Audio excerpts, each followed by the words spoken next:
How about the one negative last night and the thing that continues to threaten to derail the Cowboys at the worst possible time? Mike McCarthy's clock management. And there aren't many things that you have to do when you're a head coach on game day. Yeah, you got to give that fiery, inspiring speech in the locker room. Well, I don't know. That's not McCarthy. You have to manage the clock. You have to make decisions about whether to go for it on fourth down, whether to go for two. But managing the clock is a big part of it. Last night, late in the first half, the Eagles were backing up, and the Cowboys had two timeouts, and the clock kept running. And as I understand it, Peyton Manning's head exploded on the Manning cast over McCarthy not calling a timeout so that they'd get the ball back and have a chance to score before halftime. Here's Mike McCarthy defending the failure to use timeouts when the Cowboys could have had a lot more time on the clock when they got the ball back at the end of the second quarter. At the end of the half, you had a chance to call a timeout, but just kind of let the clock run. Yeah, that was clearly a decision. It was to take the lead.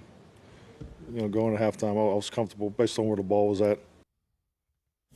You had the lead no matter what, first off. You had the lead no matter what. It was 20-7. You're still going to have the lead. Right. Yeah. Right. Okay, so they were on their own 25-yard line. Think about second this. And 31. Here's where it started. Yeah, right. Here we go. 1st and 10 on the 24. The Eagles 24 with 3:57 to play.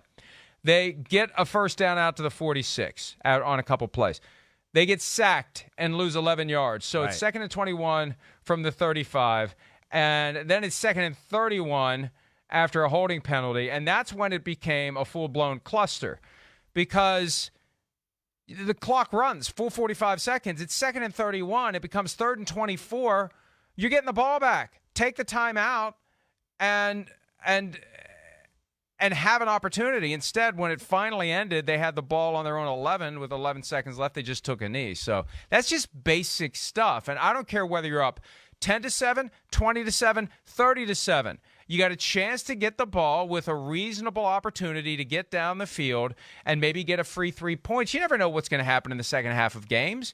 You never know what's going to wake up the other team and they start scoring points. You deliver the death blow whenever you can. 100%.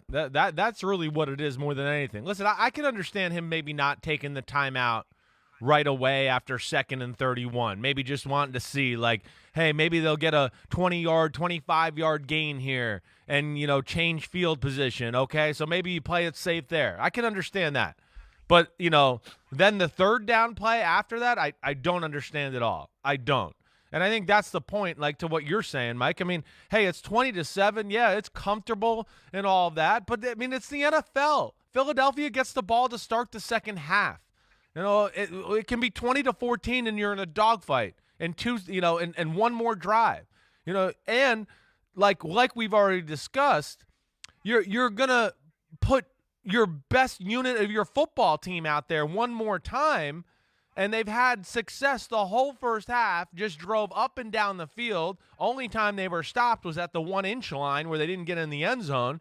Well, why wouldn't you do it right there? That I don't get either. And to me, that's not playing to the strength of their football team. Again, I think the great offensive teams right there, the Bucks, the Rams, again, I know there's other ones out there, but they would have gone, Kansas City Chiefs, right, and gone, let's go pedal to the metal. We can end this thing right here and really force them into a game that they don't want to play in the second half. But now because it's 20-7, you start the second half, and Philadelphia doesn't feel like they got to change a whole lot. Hey, we could do this, we could do that. We can still just run our offense. We don't have to get into, like, shotgun throw it yet. Now, it worked out because they throw the pick six, Jalen Hurts to Diggs, but still, I'm with you there, and that could be the difference in big games, playoff games, whatever it is. We just see it too much out of McCarthy in Dallas over these 2 years. Is it possible, this just occurred to me, is it possible that McCarthy deliberately bungled the clock management on defense so he wouldn't be in a position where he could bungle the clock management on offense with a failed 2-minute drill like the bungling of the clock management at the end of the Chargers game? You never get in a position where you're getting called out for not managing the clock properly when you have the ball if you fail to manage the clock properly when you don't have the ball and you claim it was all strategic and deliberate. Boom, roasted. I think we've cracked the code on what made Mike McCarthy tick. But really, I mean, think about it. You wonder what's going through his head at the time. Because if nothing else, you give your offense an opportunity in the third game of the season when you had limited preseason reps. You're trying to play for January. This is an opportunity to put your offense on the field and get some work in a 2-minute drill. Sure. Take advantage of it. Yes. Take advantage of it. And I know, well, we don't want to have these extra reps. We may get guys injured. No, this is a live game.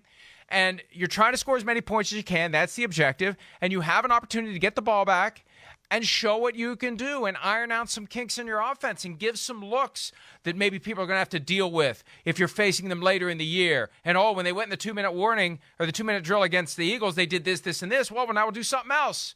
So it's a missed opportunity on multiple fronts by the Cowboys last night to handle it the way they handled it. 100%. And how many games do we see every week where the team doesn't deal the death blow and you're going, man, they've dominated the game. Oh, but they're only up a score or only up 2 scores. I mean, hey, the Giants and the Falcons this weekend. I mean, they annihilated the Falcons in the first half. Don't take opportunities or they lose a game.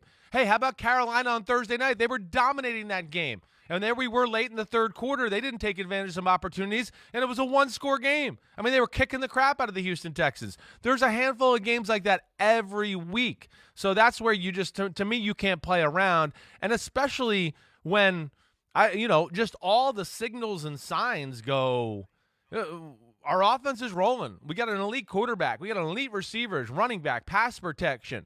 We've moved the ball at will. My quarterback sees the field perfectly almost every play. I mean, no dicey decisions up to that point to go, well, we got a little lucky or, Dak's a little off, so I'd rather not take a chance. No, there was nothing there. And hopefully Mike McCarthy and Dallas can learn from that because, you had a chance, to kind of end the game right there or certainly put Philadelphia in a really, really tough spot to have to come out in the second half and play a certain style of football that they're not made to play. Hi, I'm Mike Tirico, and thanks for watching. Make sure to hit subscribe for the latest news and highlights from NBC Sports.